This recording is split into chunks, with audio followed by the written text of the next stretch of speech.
The following content is not suitable for children. So G-Man, I want to talk about T.E.M.P.O, your acronym, because I use this a lot with people. It really helps organize them, especially when a person is ready to see their own part in the cycle.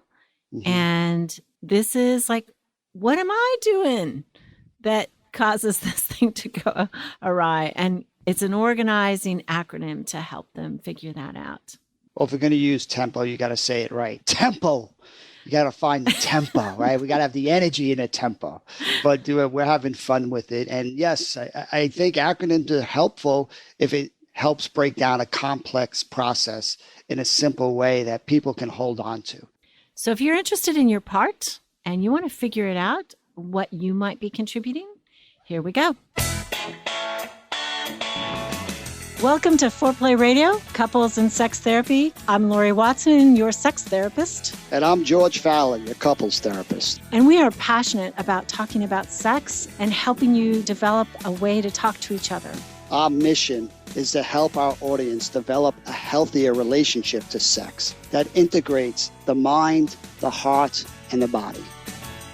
We got to say, too, about our sponsors, Uberlube, Manscaped, oh my God, yes. And Addy.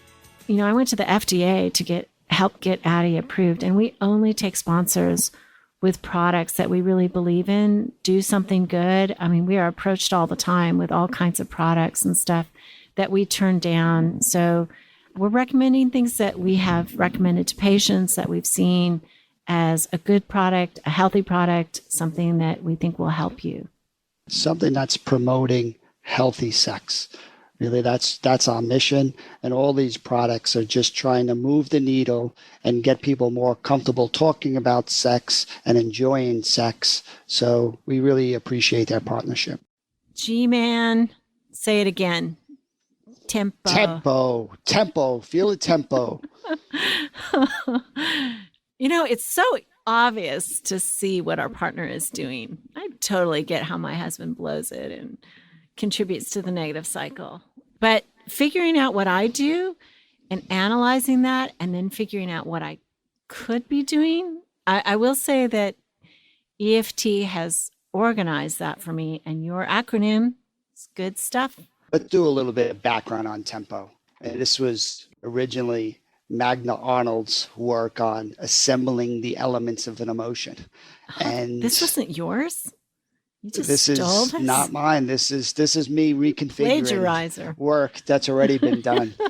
Emotions are fast, and this whole T.E.M.P.O process takes less than a second. Mm-hmm. That's why most people don't understand. Before they know it, they're fighting.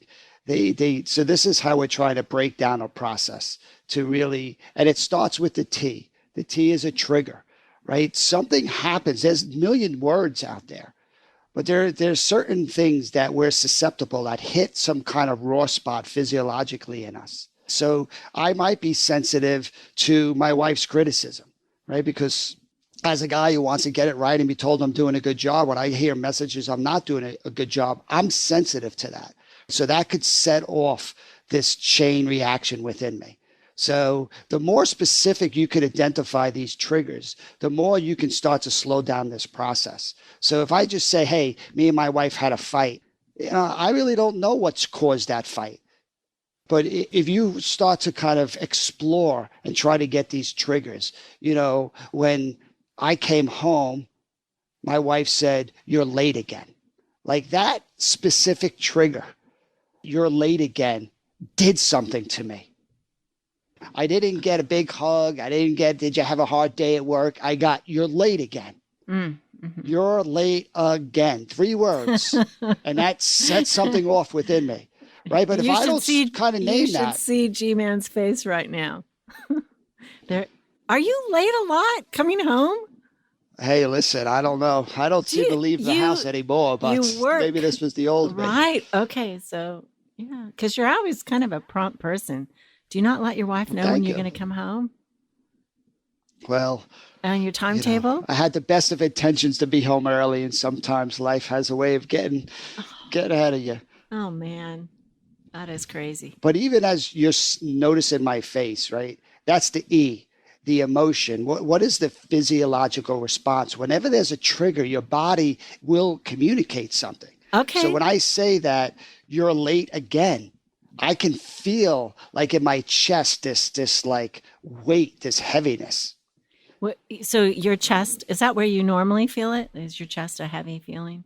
Well, I've never gotten training in my life. I think most people don't to really name these places. But, for our listeners, if you can't name something, that's okay. If you keep practicing, you will. So yes, when I get a message that I'm doing something wrong, I feel a pressure on me. So it's on my shoulders or on my chest. If I really sit with the feeling like, I'm going to fail, it will go into my stomach, right? There'll be a bad feeling in my stomach. So shoulders, chest goes into your stomach. I'm going to slow this down because I think it's so important. I think what T.E.M.P.O does is it teaches emotional intelligence. Mm-hmm. And this is something that the debrief that we're doing right now with you and what I do with my patients and also what we can do with our children, it teaches them to integrate an experience with what they feel about it, with what their body tells them about it, with what they tell themselves about it, right? And then how they react. And so if we can understand all this, we have choices. This is the power of T.E.M.P.O, is it slows down a process. We start to think instead of just react, and we can do something about it. And what you just said, I feel that pressure in my shoulders, my chest, and eventually if I feel it long enough, or if I'm convinced my partner thinks I'm bad enough, it would move to your stomach. And one of the things that I've always felt is our body is faster in terms of giving us information about what we're feeling than our mind can process. So just being triggered, like, oh, my shoulders hurt, my chest is feeling heavy. It's like, I'm in conflict. Yeah. Your body is so intelligent and can help you if you start to become attuned to your body. And I think this attunement helps us sexually in a huge way because we are cut off so much from our bodies. And this, we get also cut off from our erotic feelings and all that. So that just this work emotionally will help you in every realm. Absolutely. And, most therapy or most people in conversations are focusing on fixing the problem and the insight. And insight is often future focused. Like, what will we do next time? The beauty of the body, it's in present moment. Yes. If you're going to listen to the pressure in your shoulders, you are live, right? Where people have problems are in these emotional places, right? That comment, you're late again, set off the dominoes inside of me, right? The more that I could understand that trigger and I could kind of ground it, give myself a marker in my body, I'm now working in present moment. Right, which is an amazing way of slowing things down and trying to create new outcomes to these triggers, which ultimately is how we're trying to replace a negative cycle with a positive cycle. Okay, so now you've given us intel. We know when your shoulders hurt, your chest feels heavy, something's going on for you emotionally. Then what else do you what is whenever you more have about a physio, E? Well, the pressure, it's usually pressure for me. The sense that's my body's way of mobilizing to a threat. So that comment, that trigger is registered in my amygdala as a threat, and my body mobilizes to face the threat. Here he goes. Right? So he's geeking on us. That's your nice T. Amygdala. I can't even E. say it. Amygdala. Amygdala. Right? And then your brain kicks in. It's got to make sense of this whole thing. Okay. Like, why am I under threat from my partner? What is this pressure about? How do I make sense of it? And my brain makes sense of that as, I must have done something wrong. I've disappointed my partner. I did come home late, right? I'm failing. That's the meaning. That's the meaning that comes with that sentence. So the M in T.E.M.P.O is what meaning are we making of it? What do we tell ourselves about this relational trigger, this relational scenario? And then you would tell yourself, okay, I'm failing. Not a good thing. Right. If I would listen to the pressure, it would be I'm failing. Right. But for most people, they go so fast past the trigger. They don't identify it. They don't identify the physiological response, the pressure in their shoulders. They don't really go to the meaning, which is where the vulnerability is. And they go right to the P, which is the protection. What do I do with this threat? So for me, I've learned when there's a threat, I want to move away from it. I don't want to make it worse. So when I hear you're late again, I just want to walk away and be like, you're so critical. I don't even want to deal with you. So you want to withdraw, get away from it, get away from this thing that is making you feel bad about yourself, hurting your body, making you feel like, okay, I'm failing. I don't want to feel that. And so for you, I just walk away. And that walk away strategy helps you not blow up, right? Blow it back. So that would be smart. Yeah, let's talk about this in more depth when we get back. Okay. Hey, Laurie, with COVID winding down, I'm hoping to travel again. So I just went on uberlube.com and ordered one of those little travel kits. Aren't those so cool? I love it, because it's hard to take your regular bottle of Uberlube with you. But these are absolutely travel worthy. They won't spill and you can kind of be ready for it anywhere. So you guys, I'm glad to hear you're going to get out there in the world again. Maybe a long awaited trip after this year, right? To just go away together. And really, George, they do market it as a hair product to contain the frizzies. You looked at me like I had two heads last time I said that. But when you're traveling, right, you can cut down all the cosmetics that you bring. Uberlube, it's a great lubricant. It's a great startup for a sexual experience. And uberlube.com, with the coupon foreplay, you get 10% off. And we just recommend that you try this. OMGyes.com, such a great site for sexual technique. I looked for this as a sex therapist for many years, found them. It is art. It is beautiful. It is explicit. Be prepared for that. But while it's so explicit, I think they do a beautiful job. Women talk from a really vulnerable place, show on their own bodies the technique. There's like 24 different techniques that they highlight. And, gentlemen, you need to know what you're doing. And I think this is a really important method, a way to gain kind of useful ideas about technique. You can watch it together as a couple. Lovely. We guarantee that if you're a man or a woman, if you watch their shows, you will definitely learn something new and useful. Great language. OMGyes.com/foreplay. So that protection, for most people, it's what we talk about, a shift from. You notice the trigger, the emotion, the meaning making. That's all about me. That's all happening, what we call view of self. Protection tends to shift it towards focusing on our partner and blaming our partner for what just happened. After all, my wife said to me, "You're late again." So it's her fault. And she can be too much. She can be too critical. And I don't want to fight over it. So I'm just going to walk away. So protection is what I do to deal with that threat. But it moves so fast, I don't even notice those first three parts of it. Yes. I just notice I'm annoyed and I'm walking away. And I'd like to take just a minute to talk about protection. This is the survival instinct that maybe we lean toward that is most natural for us. I mean, for a withdrawer, it might be walking away, shutting down. For a pursuer, typically they're going to try harder to get through, right? They're going to say, ask more questions. They're going to have that pushing energy. So yes, that is so important to honor these protective moves. People are not trying to hurt their partner. It's just what they're doing to protect themselves. Right. Somebody who's going away has learned that space is their friend and they're just trying to turn down emotion. Somebody who's pushing is just trying to get help with their anxiety, trying to kind of connect and make things better. Right? Both of them have great reasons for their moves, but those two protectives, you put them together. And we'll do T.E.M.P.O with my wife in this example, just to see how they form a negative cycle. Okay, good. Yeah, so then what's the O?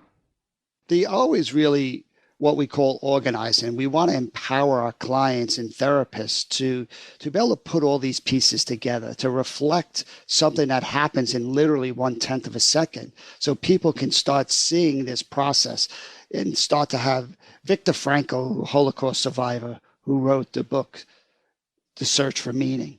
He talks about there's an event that happens and then there's our response to the event. Mm-hmm. And for most people, it's that immediate. My wife says, "You're late again." Boom, I'm walking out the door.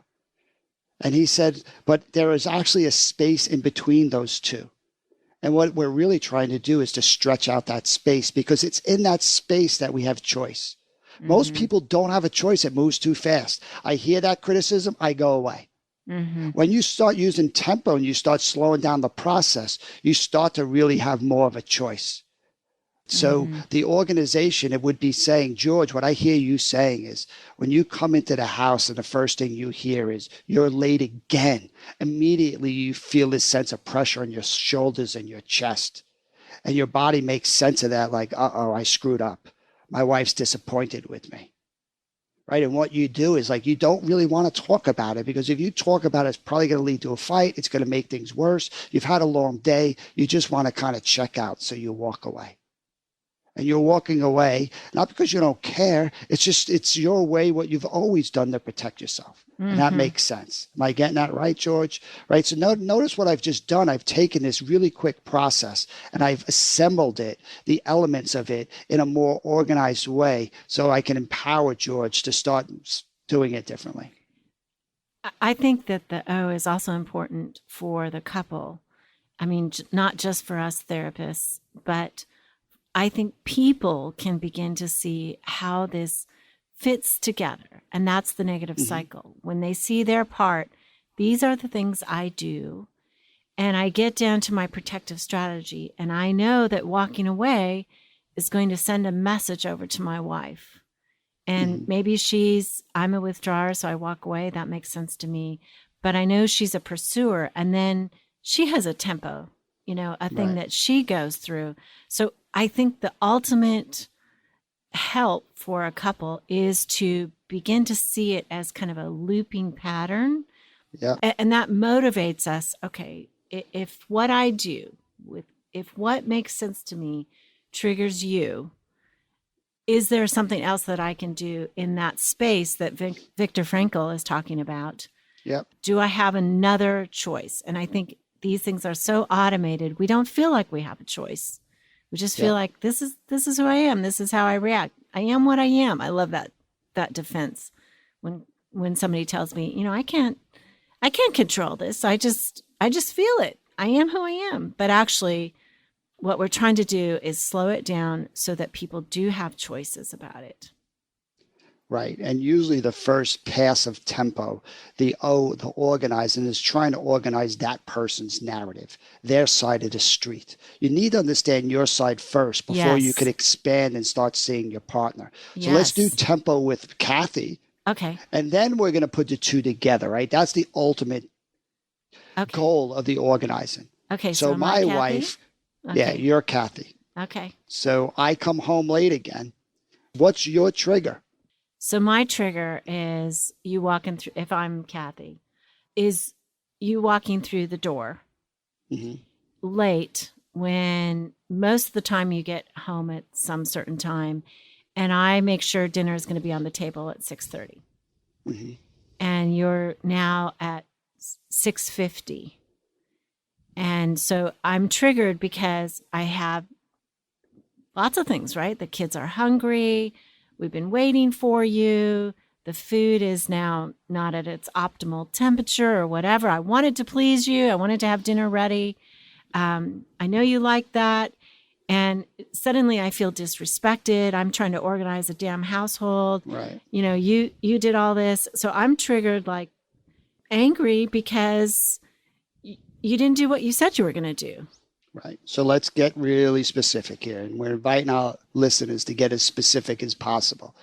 It's the opening the door. You're probably looking for something from me. If I am going to come in and say, "Hey, babe, I am so sorry."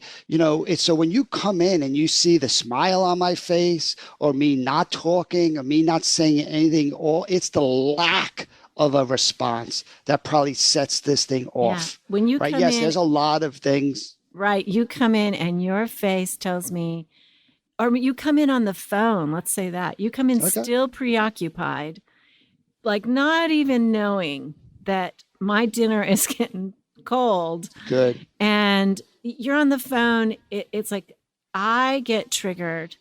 What I feel is mad. So the trigger, let's just make this really clear. Okay. The trigger is I open the door. You see that I don't even realize what's going on. I don't even know my impact. I'm distracted. That's what you're seeing on my face. I'm on the phone. I am somewhere else. I am not noticing you or the impact. So that me on the phone is the trigger. And then you feel what in your body? What's the physiological response? I feel it in the back of my head, like tears are starting. My back starts to feel really tense.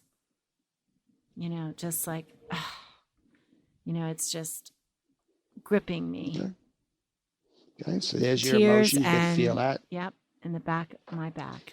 And how do you make sense of this? What's the meaning? Oh, he doesn't. He does not even consider my world. He doesn't care about me. Okay. He doesn't care. He doesn't consider my world, what's going on with the family that I'm trying to provide for him and manage for him. He didn't care about me. I was going to say the us, but anyway. Right? So you have that meaning. So now what do you do with that? Here's the Did key, you just, wait, I love that because I just triggered your cycle, right? Yeah, you did. I love it. I love when they become my kids. Wait a second.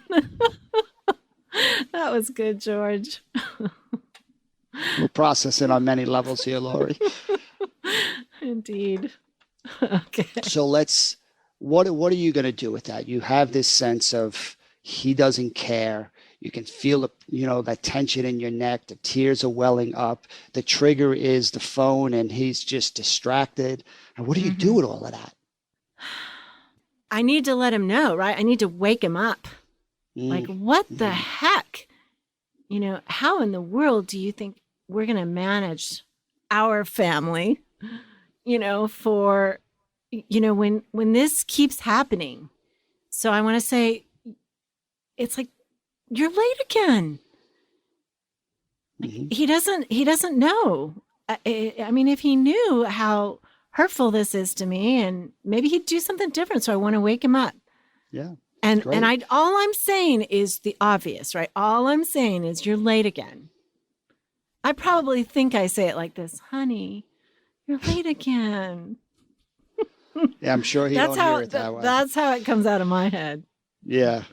But again, look at the wisdom of that. It's like if you would say nothing, he's just not going to even understand his impact. He's going to continue to do it. Right. You're hoping that saying something, you're going to wake him up. Like, that's not okay. Like, you got to understand this. You got to accept responsibility. That's the only way it's going to change. Otherwise, I'm going to live this every day, and that's not okay. So that fight response is trying to mobilize and motivate change. So again, the organization would be me saying, so Laurie, what I hear you saying is, when George comes home and he's on his phone and he's not even noticing, he's distracted, immediately your brain's like, uh-oh. You can feel the tension in your neck and tears welling up in your eyes, and you make sense of it like he doesn't care. I've done all of this work, and he doesn't even notice. It's not even that important to him. He does not even notice this beautiful home that I'm decorating and meals work I'm so hard. Exactly. Damn laundry I'm doing. Your body immediately goes to that protection place. Absolutely. Right? In less than a second, I wants to say, you're late again. Right? Which is how he hears it. Right? And that's just your way of saying, let's this can't happen. We got to do something different here. This isn't working for me. Yes. That makes a lot of sense. Yes. All right, when we come back, let's put these two together. Okay. Manscaped, they are so much fun. They have great skincare products. I loved Laurie seeing them during the Super Bowl. I was like, yes, that's our partners right there. Look at this. They're reaching so many people with this beautiful, healthy message of men being more intentional about their hygiene and how they look. And their intimate grooming, so to speak. And I do think gentlemen, that it is worth your while to pay attention a little bit. The lawnmower really takes care of too much hair growth that, you can pay attention to that stuff. That would help a woman. And the crop reviver and the body wash, all of that is cool stuff. They have something for nose and ear hair. Really, really get that under control, gentlemen. But manscaped.com with the coupon foreplay for 20% off. I was frustrated that I rarely wanted sex, but I learned there's an FDA-approved pink pill for that. Addy, or flibanserin, is the #1 prescribed treatment for premenopausal women bothered by low sex drive. Visit ADDYI.com and complete your consultation to see if Addy is right for you. Addy is for premenopausal women with acquired generalized hypoactive low sexual desire disorder, HSDD, who have not had problems with low sexual desire in the past and who have low sexual desire no matter the type of sexual activity, the situation, or the sexual partner. The low sexual desire is troubling to them and is not due to a medical or mental health problem, problems in the relationship, or medicine or other drug use. Addy is not for use in men or to enhance sexual performance. Your risk of severe low blood pressure and fainting is increased if you drink 1 to 2 standard alcoholic drinks close in time to your Addy dose. Wait at least 2 hours after drinking before taking Addy at bedtime. Your risk of severe low blood pressure and fainting is also increased if you take certain prescription, over-the-counter, or herbal medications or have liver problems. Low blood pressure and fainting can happen when you take Addy, even if you don't drink alcohol or take other medicines. Sleepiness, sometimes serious, can occur. Common side effects include dizziness, nausea, tiredness, difficulty falling asleep or staying asleep, and dry mouth. See full PI, including box warning, at addy.com/PI or call 844-PINK-PILL. Visit ADDYI.com/foreplay. All right, Laurie. So we've done T.E.M.P.O with George. We've done T.E.M.P.O for Laurie, for Cathy, right? And now we're trying to, the ultimate organization is to put the two of them together, right? To recognize how one person's protection and the other person's protections will never work. Let's do T.E.M.P.O internally and then show the choice points of what we could do. Okay, so door opens. You're on the phone. Well, let me pull back a second. That would be going into the fix, but I just want to highlight how they feed each other. So if George comes home on the phone because he's trying to kind of knock something off of work, and immediately he hears from Cathy, "You're late again," right? It sets off his T.E.M.P.O, which is the pressure in his shoulders to make sense that he's doing something wrong. He don't want to make things worse, so he goes away, trying to de-escalate the situation. Him going away is just going to pour fire on it for Cathy because she's said, "You're late again," because she's trying to get him to take responsibility, to engage, to talk, to move towards, right? Having him move away is more of the same. So if her body already mobilized to say this is not okay, him walking away is doubly not okay. So she's going to follow after him saying, "What are you doing? I mean, how long are we supposed to play this game? I mean, you just can't keep doing this. I mean, you're so irresponsible." She's turning up the heat because her body's dealing with the threat that way. And the more she turns up the heat, the more the message he's getting it wrong. He wants to disengage. The more she feels like he doesn't care, the angrier she gets. So her anger feeds his avoidance feeds her anger. We can see those two protective moves, her pushing, his avoiding. So that's really trying to help a couple see a bigger picture, to see how what they do makes so much sense. I go away to reduce the emotional heat, but I don't see what it's doing to Cathy. Once I start to see the bigger picture, I start seeing my going away is never going to reduce the emotional heat for her. Mm-hmm. Right. The flip side is she wants to push me to talk because she thinks that's going to create good change. When she understands my emotional world, that's only turning up the heat. That doesn't encourage me to engage. It discourages me to engage. Both of our moves don't work for the other person. So that's where we start to sit in it together like, damn, yeah, we both lose from this, right? We both need to do something differently if we want to get out of that negative feedback loop. So that's where these choices come in, Laurie. Okay, I do feel suddenly that I need to defend Cathy. Go for it. Women got to stick together. So, because I know you're beautiful, smoking hot, intelligent, lovely wife. I'm not sure she's chasing after you with a rolling pin. Well, quite I like have that. been known to exaggerate every once in a while. We need to go back to Joe and Jane so that we pour Cathy out of this. Yes. Okay. So what can we do differently when we're triggered that gives, that we take advantage of this emotional intelligence that we get to slow it down? So and that's the good news. Yes, it's the same triggers over and over again. It's the same emotions. It's the same meaning. It's the same moves. So you get better and better at talking about these things. Okay, so if I'm Cathy and the door opens and I'm aware of my growing frustration, right? He's late again. And I know that my typical protective strategy, which is to push, is going to push him away. And I've seen this scenario a bunch. So I don't want to do that. I want to manage my level of frustration. I want to make an impact, but I want to kind of be low and slow about this so that we can actually have a conversation.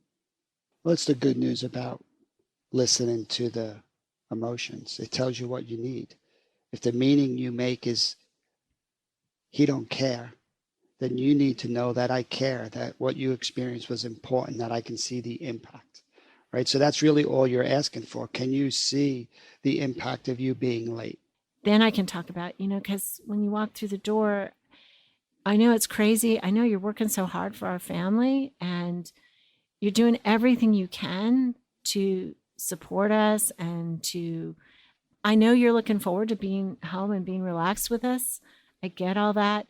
But when you walk through the door late, I'm telling myself something crazy, but I'm telling myself, I don't matter to you. We don't matter to you. And this is the complexity of taking something simple and put it into practice, right? Couples are going to need lots of reps of trying to have these conversations. The beauty of T.E.M.P.O is it's given us the material we need to have success in these conversations. Like I know I got to be able to talk about that sense of failure if I'm going to not need going away.